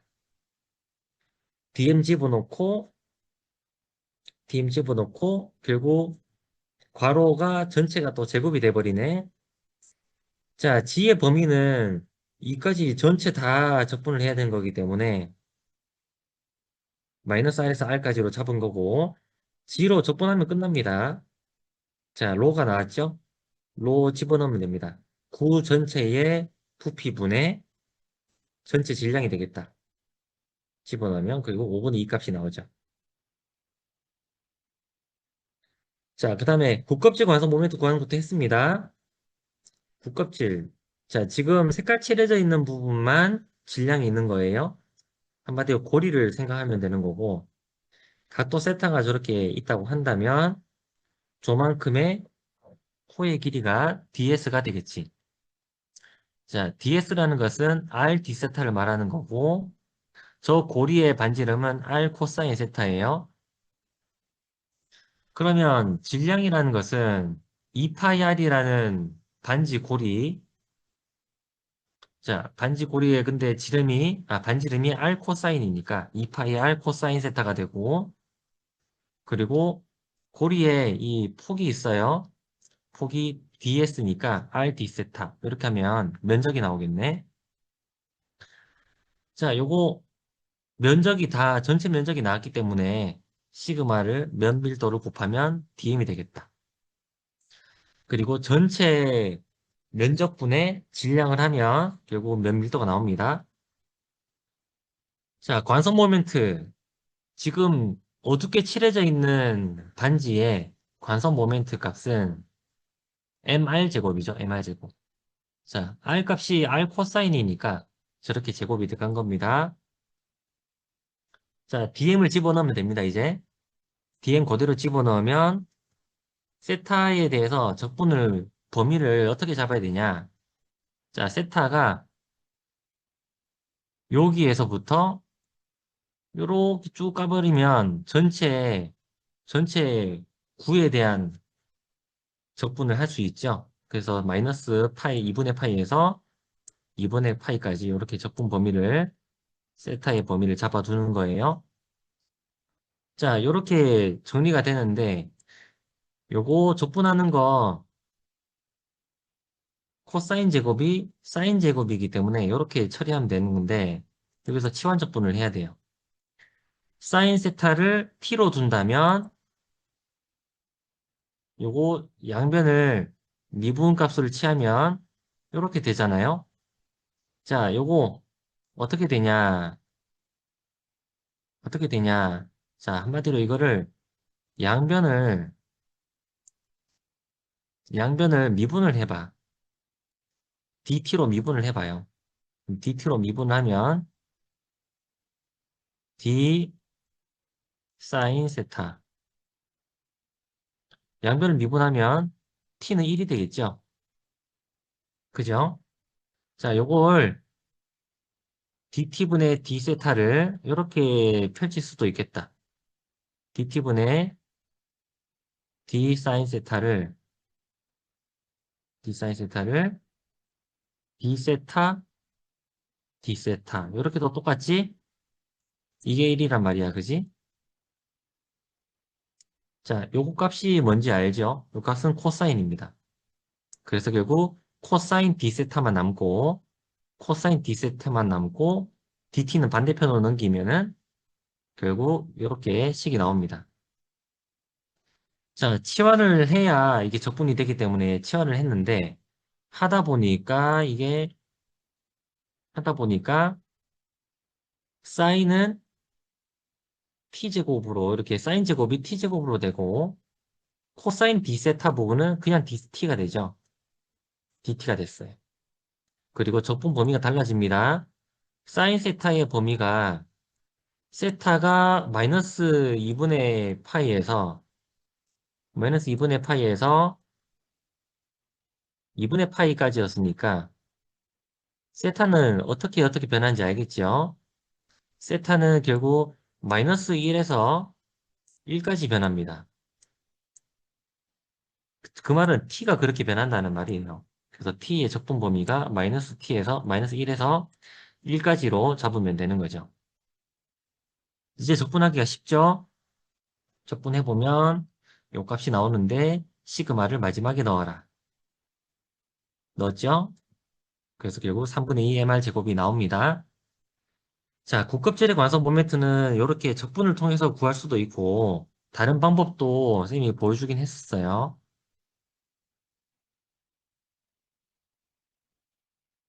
자, 요렇게도 뭐 구할 수 있긴 한데, 요렇게 구할 수도 있긴 한데, 자, 적분 범위를 이번에는 G로 해보는 거죠. 아까는 이제 세타로 했는데, 이번에는 G로 해보는 거지. 자, G 값을 변수로 두고 전개를 쭉 해도 G가 마이너스 R에서 플러스 R까지 적분 범위를 줘도 뭐 똑같이 해결할 수 있습니다. 자, 처음에 여기까지는 똑같긴 하지만 세타와 G의 관계를 가지고 G로 적분 변수로 둔 거예요.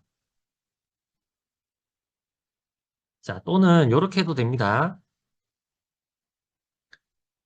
9가 9가 아까 전에 5분의 2 값이었단 말이에요.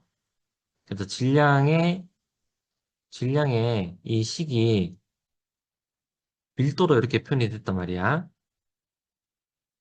그럼 요게 껍질이 하나가 더 약간 증가하게 되면, 자, dr분의 di라는 말은 여기서 하나 더 얇은 dr이 있을 때, 아주 약간의 이 dr이 있을 때, dr만큼의 차이가 났단 말이야. dr만큼의 차이가 났을 때, 관성 모멘트는 얼마나 변하냐? 이거 R로 미분한 겁니다. 미분하면 이렇게 되죠. 그죠? 자, 지금 정말 약간 R이 바뀌었을 때, 껍데기 하나가 더 붙여진 거잖아요. 껍질에 해당하는, 껍질에 해당하는 밀도가 어떻게 되냐? 요 껍질에 어떤 질량이 있다고 해볼까? 페인트를 발랐는데, 페인트의 질량을 생각하는 거예요. 그러면, 구 표면에, 구 표면에 페인트가 요만큼 묻어 있는 거잖아. 자, 요걸 로 값으로 집어넣어 버리면 요렇게 될 건데 결국 3분의 2 값이 되는 거죠. 한번 살짝 R 값을 약간 이렇게 증가시키게 되면 3분의 2 MR 제곱만큼이 페인트가 묻게 되는데 그만큼이 변화가 된단 말이야. 그 말은 정말 약간의 껍질이 생겼을 때 그 껍질에 해당하는 부분의 질량만큼이 결국 3분의 2 MR 제곱인데 그만큼이 변한다라는 거지. 그만큼이 더 추가가 된단 말이야. 관성 모멘트가. 그러니 결국 요 파란색으로 그린 요 관성 모멘트 값이 질량이 만약에 M'이라고 한다면 3분의 2 M' R 제곱 이런 식으로 나타난다는 거고 만약에 국껍질에 반지름이 주어져 있고 국껍질의 질량 자체가 M이라고 한다면 당연히 3분 저기 저기 뭐냐 3분의 2 MR 제곱이 된다라는 거죠. 자, 요렇게도 증명할 수 있었습니다. 자, 꽉찬구의 관성 모멘트를 3중적분으로 구하시오. 자, 요거 한번 볼게요. 꽉 찼습니다, 지금. 꽉 찬 애는 어떻게 해야 되냐? 자, 떨어진 거리가 만약에 R만큼 있는 곳에 정말 약간의 변화가 있어요. DR만큼. 자, 그림을 일단 쭉 그릴게요. 자, 요만큼의 정말 약간의 부피가 있습니다. 거리 떨어진 R에서 정말 약간의 부피가 있어요. 지금 큰 구 안에 있는 약간의 작은 조각을 말하는 겁니다. 그러면 여기 있는 요 호의 길이는 R 세타니까 R D 세타가 될 것이고 여기 갈색 요 정말 약간의 변화 요 높이 있죠. 요건 DR이 될 것이고 자, 요 파란색 부분이 중요한데 파란색 부분은 뭐냐? 여기 R 세타 값이 요만큼입니다. 그죠? 요걸 좀 투영해서 보면 요만큼인데 R 사인 세타만큼이 결국 여기 파이만큼 각도가 차이 날 때 코의 길이가 요만큼이 결국 반지름이 R 사인 세타인데 각도가 D 파이니까 결국 호의 길이는 요 두 개 곱이 되겠다. 호의 길이가 그래서 이렇게 된 거예요. 얘의 부피를 생각해 보면 이렇게 되겠다. 아주 작은 조각이기 때문에 직육면체 공식으로 바로 썼습니다. 이게 V가 되는 것이고 정리를 하면 이렇게 되죠. 자, 작은 이 질량이 결국 작은 부피에 부피 밀도를 곱한 값일 건데 여기다가 바로 로를 곱한 겁니다. 적분을 해봅시다. I 공식은 저 관성 모멘트 공식은 여기서부터 축에서 지금 지축입니다. 지축에서 떨어진 거리 R 사인 세타입니다. 그래서 R 제곱 dm 이게 관성 모멘트야. 지축을 기준으로 회전시켰을 때 dm을 적어 놓을게요. 적었어요. 자, 요거 적분을 하면 각각이 서로 변수들이 떨어져 있기 때문에 독립적으로 적분을 하면 됩니다. 삼중 적분은 각각 떨어져 있을 때 상관없는 양들이 각각 변수로 분해돼서 이렇게 돼요. 근데 적분 범위를 보면 R 같은 경우는 적분 범위가 0에서 라지 R까지잖아. 그러니까 0에서 라지 R까지야. 세타 같은 경우는 여기 각도를 어떻게 할 것이냐. 자, 세타는 여기 있을 때부터 쭉 밀고 가서 여기까지 해버리면 돼. 여기까지 쭉 해버리면 되고 파이는 한 바퀴 회전 다 시켜버리면은 한 바퀴 회전 다 시켜버리면은 결국 전체 9가 되는 거죠. 자, 파이에 해당하는 값 1밖에 없죠. 세타에 해당하는 값 사인 세제곱이 있고요. R에 해당하는 값 R 4제곱밖에 없습니다. 얘들 각각 다 적분한 뒤에 요거는 쉽죠. 5분의 1이 되고 요거는 1이었을 거니까 파이일 거니까 2파이가 되고 사인 세제곱은 치환적분을 해야 됩니다. 아까 전에 했었던 치환적분이랑 똑같아요. 자, 세타 제곱이 사인 제곱이 1 마이너스 코사인 제곱이니까 요걸 치환적분 하는 거예요. 자, t로 둬도 되고 u로 둬도 됩니다.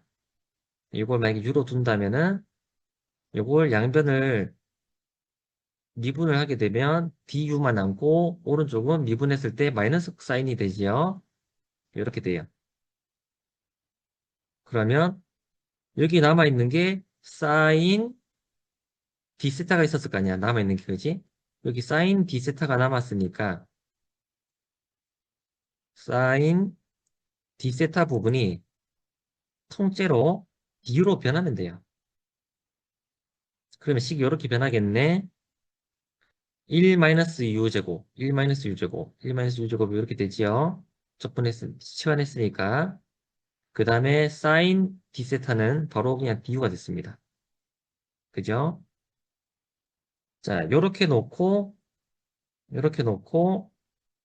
전개를 쭉 해보면 결국 그 세타 값이 0일 때에 코사인 값이 얼마였냐?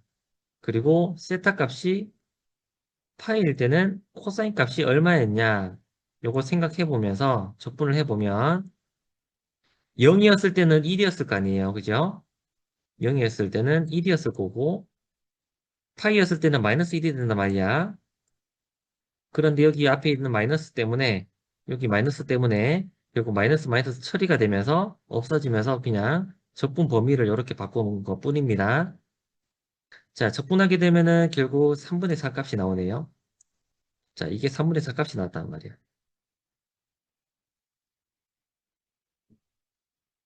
그러면, 아이고. 그러면 결국 쭉 적어보면 5분의 R 5승. 그 다음에 로우 값이 있네요. 로우 값은 3분의 4파이, 4파이 R 세제곱 분의 M이고, 그리고 방금 여기 구했던 3분의 4 값 곱하기 3분의 4. 그리고 뒤에는 2파이 나오죠. 자, 3분의 4, 3분의 4 날아갑니다. 5분의 2만 남죠? 파이 날아가고 R 세제곱 없어지면서 제곱이 남죠? 결국 5분의 2 MR 제곱이 됩니다. 자, 이렇게 해도 됩니다. 이거 뭐 삼중적분으로 구하시오라는 문제를 내지 않는 이상 스스로 먼저 꽉찬구의 관성 모멘트를 구하기 위해 이렇게 하진 않을 것 같아요.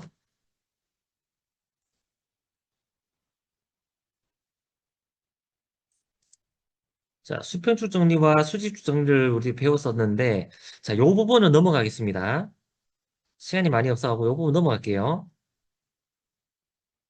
자, 수직축 정리, 수평축 정리 했는데 요거는 넘어가겠습니다. 일단은. 잠깐만, 쌤이 문제를 하나 보여줄 게 있어서.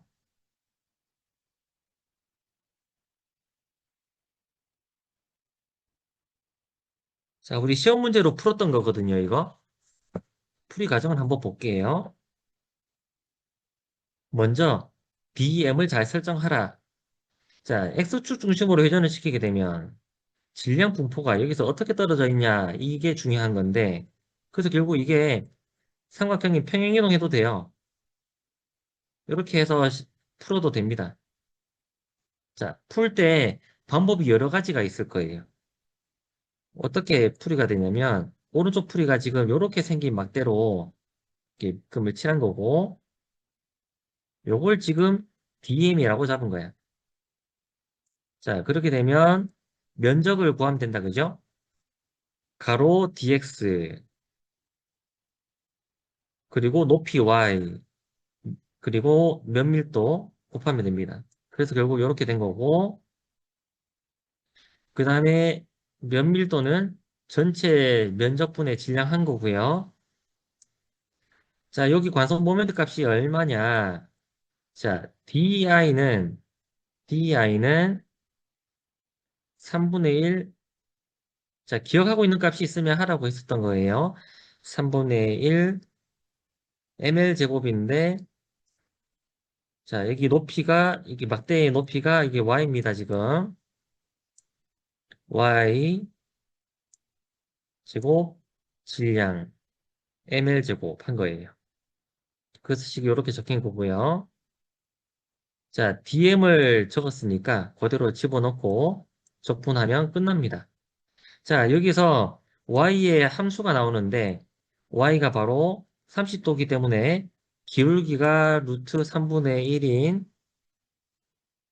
결국 식이 y 값이 되니까 y의 x의 변수로 적분하라는 것이기 때문에 y를 x로 표현한 거예요. 그렇게 해서 적분하면 24분의 1 값이 나오는 거고, 자, 요렇게도 해도 되고, 또 다르게도 해도 됐죠? 어떤 친구들은 요렇게 적분을 했어요. 자, 이 친구가 한 거는 뭐냐 보니까 요렇게 적분한 것 같아요. 이렇게 접근한 것 같아요. 그래서 여기서부터 떨어진 거리에 만약에 y만큼이 있으면 이게 지금 dm이야. 그럼 이 친구는 시그마 떨어진 거리가 y니까 y제곱 dm 이렇게 한 거죠. 이 사람은. 자, 이렇게 풀어도 뭐 됩니다. 이중적분으로 해도 되고 어떻게 해도 뭐 상관없습니다. 자, 방법은 여러 가지였습니다. 아, 잠깐만. 이거는 문제로 만들었으니까 지금 보여줄게요. 잠깐만요. 문제를 애니메이션을 안 넣고 한번 보여줄게요.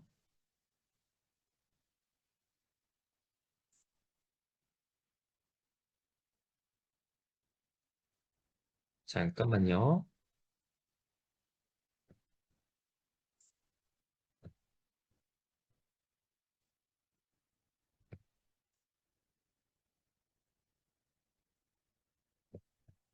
문제를 띄워줄게요.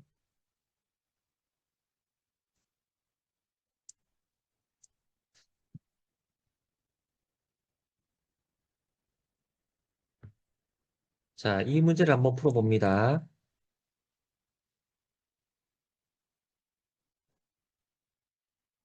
자, 시간 좀 줄게요. 풀어봐요.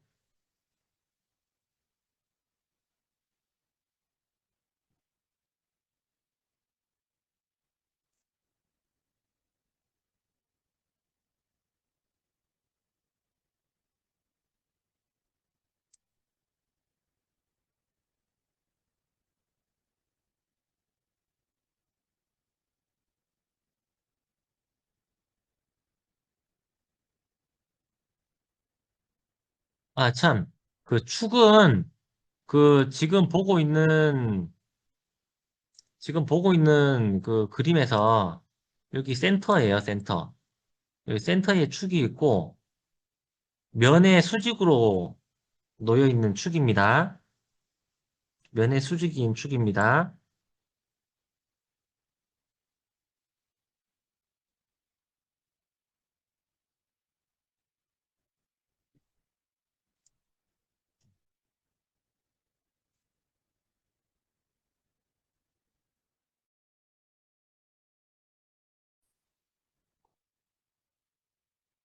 자, 평행축 정리로 푸시오라고 말했는데, 자, 지금 내가 구하고 싶은 이 이등변 저기 정삼각형 얘를 이렇게 한번 그려볼까요? 만약에 이 삼각형이 가지고 있는 관성 모멘트 값이 이렇게 나왔다고 치면, 자, 정삼각형들을 이렇게 한번 쪼개볼게요. 중간에 있는 작은 정삼각형 A랑 그 다음 옆에 있는 다른 정삼각형 B, 작은 정삼각형들이에요. 당연히 면적들이 다 똑같아요. 자, 이렇게 되면 결국 총 관성 모멘트는 A 관성 모멘트 그리고 B 관성 모멘트들 다 합친 것이 되겠지, 그지?